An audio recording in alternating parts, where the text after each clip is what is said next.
Late గా post చేస్తున్న short ఇది. గురంకొండ ప్లేస్ అయితే ఐడియా ఉంది కదా. సో లాస్ట్ టైం అమ్మ వాళ్ళ ఇంటి నుంచి బెంగళూరు వచ్చేటప్పుడు గురంకొండలో టీ తాగుదాం అని అయితే స్టాప్ చేసాము. అక్కడ సీతాఫల్ చాలా బాగున్నాయి. ఇది వచ్చేసి మెయిన్ గురంకొండ. దీనికి హిస్టారికల్ స్టోరీ అయితే చాలానే ఉంది, బట్ నాకు ఎగ్జాక్ట్ గా తెలీదు. గురంకొండలో సీతాఫలం చాలా ఫేమస్. నాకు సీతాఫలం చూస్తూనే నాకు బిగ్ బాస్ అయితే గుర్తుకొచ్చింది. బిగ్ బాస్ లో సీతాఫలం మీదనే గౌతమ్ కి చాలా అయితే నామినేషన్స్ పడ్డాయి కదా. And this is Kannada Rajyotsava celebration. Actually మేము వచ్చే రోజు మా అమ్మమ్మ వాళ్ళ ఊరి నియర్ బై చేస్తున్న సెలబ్రేషన్స్ ఇవి. చాలా ట్రెడిషనల్ గా గ్రాండ్ గా ఉన్నాయి సెలబ్రేషన్స్ అయితే. ఫైనలీ లేట్ అయ్యిందని అమ్మమ్మ వాళ్ళ ఊర్లో అయితే ఆ రోజు స్టే అయ్యాము. అండ్ నైట్ వచ్చేసి తోలు బొమ్మలాట అయితే పెట్టించారు ఊర్లో.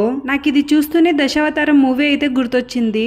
యాక్చువల్ గా రేర్ థింగ్స్ లో ఇదొకటి. ప్రీవియస్ జనరేషన్స్ లో అయితే మొబైల్స్, టెలివిజన్స్, థియేటర్స్ ఉండేవి కాదు కాబట్టి ఎక్కడ చూసినా తోలు బొమ్మలాట పెట్టించే వాళ్ళు. ఒక కైండ్ ఆఫ్ రిలాక్సేషన్ ఉండేది. ఇప్పుడైతే మొబైల్స్ ని వాడకుండా ఉండలేము, అలానే వాడితే ఫుల్ రేడియేషన్స్.